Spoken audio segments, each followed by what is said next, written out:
I feel good for our football team, opening up with four straight wins. Going in, we felt that the non-conference schedule would be a challenging schedule for us, that we'd be facing physical football teams, and so I feel good about being able to come out of it 4-0. This game was kind of a tale of two halves, and I thought we played well the first half, and then in the second half, we really substituted early, and was hoping for a little better results in the second half than what we got. But sometimes, I'm a little too much of an optimist, because half those guys that were playing in the second half were guys that had been running the opposing team's offense all week and the opposing team's defense all week, and then I expect them to go in and look great, and sometimes that doesn't match up. But, at times we played, I think, like the team that we can be and are. Other times, we've got to just get to where what I'm hoping is that we get our program to the point when we do put in our, third-team guys and some of the fourth-team guys, that we can kind of keep building on a margin. That's a sign of really having excellent depth. But in fairness to those guys, they didn't have a chance to really execute all that well, and it became the ball game that it did. I thought our guys held their composure fairly well. We had some fouls in the second half, but I could not see any that were just blatant fouls by our football team in that second half. So that's one thing that we've stressed, and I think they've bought into is winning football games and not having the personal battles out there on the football field. Frank, could you talk about Darius? And I know you guys are confident in his ability, but it had to be encouraging to see him perform, as a starter as sharply as he did. Yeah, I thought he had an excellent game, and I don't know that anybody knows quite what to expect. I don't think Darius did, but we do know that he has one of those personalities where he handles things very well. He doesn't get overly excited about anything, and he's kind of like Tyler in that regard. He's got that kind of demeanor, and his body language is generally very good, like Tyler's. I think he knows our offense pretty well, and it was impressive to me that he was able to go in and operate our no-huddle offense at the pace that he did and the manner that he did. And then obviously he made some outstanding individual plays, most of those in the throwing game. I don't think that you saw his true running ability today. He is an excellent runner, very much like Tyler. But he did scramble on the one where he hit Derek Roback over the middle for a big gain in the first half. He showed a little bit of his elusiveness, but you really haven't seen his all-out running ability, which he does have. His connection with Dante for two really nice touchdowns, 69 yards. Can you maybe speak a little bit on just how they've developed that relationship, maybe through practice, and really didn't skip a beat at all today? Mm-hmm. Yeah, he gets as many reps as Tyler does, basically, in practice. I mean, when you really look at it, and so he's really, I think, in tune to what we're doing, and so those throws are, for him, I don't think are extremely difficult throws. He's really good at throwing the corner route. At times, if anything, at times he'll be a little strong on some throws and overthrow those kind of routes. But he was right on the money today, and so he's working with our first team receivers a lot like Tyler does throughout the course of a week, and that's, I think, what enables him to show that kind of efficiency today. Frank, when did you decide that Tyler wasn't going to play, and how did he take it? The ESPN family were kind of eavesdropping on that. Yeah. We didn't decide until game time. We talked today, and we have talked during the week. He did not practice at all this week. We still thought, with all the reps he's got under his belt from last year and this year, that he could go in and play without practice. But what we felt there was three things that we could do. Not play him at all, maybe try to start him off in the first half and see how he held up, or wait to the second half and try to get him some playing time, but that didn't make any sense. And so it really came down to two options, and he went out and tried to do things pre-game, was not able to do things in the manner that he was hoping to be able to do it, and that just solved it for us right there. So he took it pretty well then, I think. Yeah, you know, all through the week he was thinking this thing is going to come and I'm going to be ready, and it's, you know, I'll be out there, and he's a tough guy to look in the eye and tell him, you know, you're not going to play, because he wants to push through things, and but he was in agreement after going through warm-ups. Is it mostly the side? Yeah, mostly his side. Mm-hmm. Now, and then you tell Darius, okay, you're going in. What kind of a reaction did you get from him? You know, just a calm reaction, and you know, I think, you know, he's a bright guy, and he knows that, you know, he saw Tyler not practicing all week, and so he, I think, understood that there's a good chance that he could start, but then when it comes right down to, you know, you getting that information to him, then that's a whole different ball game. But I thought he handled it really well. That's got to be pretty valuable, getting him snaps in Yeah. real life competition. Yeah, it was down the road. it was crucial, you know, and in terms of preparing him for what may happen this year, you know, and he's got confidence now. We can spell Tyler when we'd want to, and feel pretty good about things. Coach, it seemed like composure was a big thing in this game. The offense end, they came out really hot, got a score early. The defense did their job.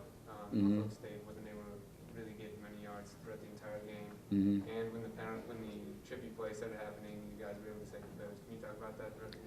Yeah, you know, we've talked about that constantly, not only this year, but really since we've gotten near to the end of the program as a coaching staff, and I think our players have really progressed on that end of it. You know, we're all into not worrying about the individual battles, you know, the pushing and shoving and people getting in our face. The bottom line for us is wins. You know, that's what we're after. The best way for us to be able to win football games is to not get involved in individual squabbles or pushing and shoving or those types of fouls, just to keep your composure. And I think our guys have made a lot of progress in that area. Now, you know, you're always on edge, but I like the way our guys are handling things now. Coach, you talk about field position all the time, and it seemed like early in the first half you were always starting on the Spartan side of the field. Do you think that really helped Darius get his confidence early, having the short field to work with? Yeah, that and the fact that we were able to run the ball so well early. You know, they just weren't able to. If we wouldn't have been able to run the ball or showed that we could run the ball, you know, they would have started pinning ears back, and it would have been a little bit more pressure. There'd probably been more tackles for losses, maybe some sacks, maybe some forced interceptions, those kind of things. But this allowed us to break Darius into the game at a very easy pace. There was some talk this week about cutting back on the workload for Bo. Didn't really follow through with that today. 25 carries. Is that more a reflection of Boykin not being available, or just Bo being Bo? Well, what Bo is, you know, he's that kind of a workhorse, and you know, backs like him they can average 25 carries a game for a season. You know, that's how they're built. He's that way. I think what happened here a little bit, you know, he got to where he was close to 100 yards, and so we let him get those 100 yards. He didn't ask about it. You know, his running back coach did, and so we let him get those. We let him get the 100 yards. I think that's the fourth straight game for him at that, and otherwise we'd have taken him out a little sooner, but not much. You know, we wanted to make sure we keep giving him work. Defensively, Norfolk State would have had coming in. We're saying they would have had to have big plays and explosiveness to really stay in the game for longer, and you guys held them to Their longest play was, I think, 17 yards. Maybe could you explain how key that was in cutting it down in that respect? Yeah, well, it was tough to judge where they were at coming into the game off of film, and you know, they've scored at times with bunches, and they looked like they had speed, and so you know, we're just kind of really cautious of what they might be about, and I think that the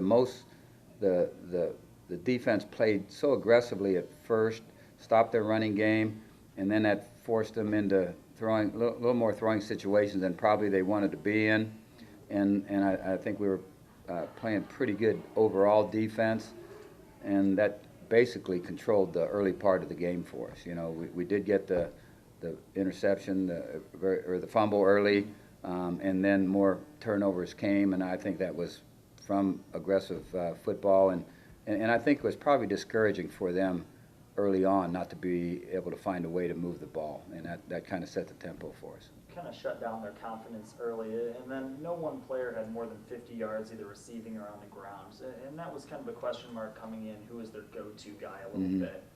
Was that something where you just want to keep everybody kind of a flat line, don't let anyone really get explosive at all? Well, you know, we've faced some very top receivers over the course of the last several years, and some of those guys have gotten a ton of receptions, you know, and so we weren't real sure as to what we were facing in them. You know, it was going to take a game time to get it figured out, because we couldn't tell an awful lot off of film, and obviously they won 9 games last year, got to the playoffs, and we're playing pretty well this year, so you know, we thought it was going to be a real challenge. I think we dominated so early that we didn't allow them off the ground, and it didn't get to that. Did you see anything during the game why Matt continued or missed some kicks today? Was there anything that stood out about those, or is that something you're going to have to look at?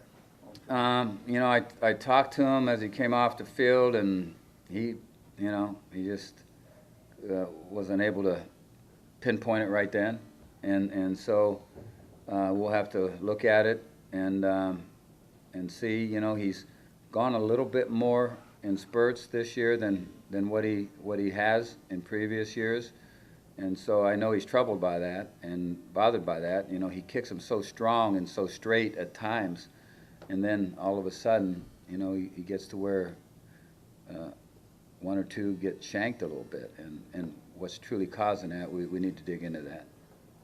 So did it seem like he was shanking them more today? Because I know it was pretty windy out there on the field, or do you think it was actually shanked? Well, there was a couple he just didn't hit well. Yeah, and you know, because the ones he hit well, the wind didn't bother him. I'm not sure even what it was today on him. It just seemed like we were always kicking field goals. 3 of 6. 3 of 6? Yeah. Okay. Well, that's not him normally, you know. So. Anything else for Coach? Can you talk about Darius's progression just from, you know, since the spring up until now, and how he's improved and where? Yeah, you know, he's the kind of personality that you like in your quarterback, and you know he's going to be a student of the game, and you know, nothing seems to bother him, and you could see that coming through spring. You know that you know, if he'd have a bad play, he'd just move on, and so I think our players started to gain some confidence in him this spring, and he started to gain some confidence in himself, and I think through fall camp. And even though he hasn't played a lot up until today, I think just from how he was practicing and his increased knowledge of the game, I think it you know, he just feels real comfortable now with what he's doing. Do you have a friend in Lincoln who tipped you off about him at all? Well, he did go to Southeast High School where I coached for 11 years. Okay. You know, so I have a few friends. And we got a lot of friends in Nebraska actually that tip us off on a lot of players. As you know, we've gotten a lot of really good players out of there, and you know, that is continued. We got some young guys there. You know, Jake Shaney this year coming in is really going to be a good linebacker. So we continue to get some players there.